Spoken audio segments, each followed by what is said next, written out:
Z Asie si vozím jediný kosmetický suvenýr, matující ubrousky.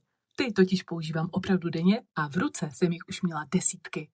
Ani tentokrát jsem neodolala a prošla thajskou večerkou, abych nakoupila další kousky a porovnala je s Biorytme ubrousky, které pro nás vyrábějí v Jižní Koreji. Pojďte se mnou mrknout na tuhle testovačku. První typ je nejčastější i u nás. Jsou levné, tenké, trhají se a jejich odsávací kapacita je fakt špatná. Jejich cena zhořkne, když zjistíte, že na odsádí celého obličeje musíte použít 4 nebo 5 kousků, takže nebrat. Další typ už je zajímavější. Místo papíru je to totiž plast, který saje dobře. Špatné podle mě je, že se papírky vyndávají tímto lepíkem, který se rychle ošoupe. Jako další nevýhodu a tu největší vidím tu, že papírky ničí make-up, mají totiž tendence lepit se k pokožce a potom je to nepříjemné. A tady už máme Biorytme.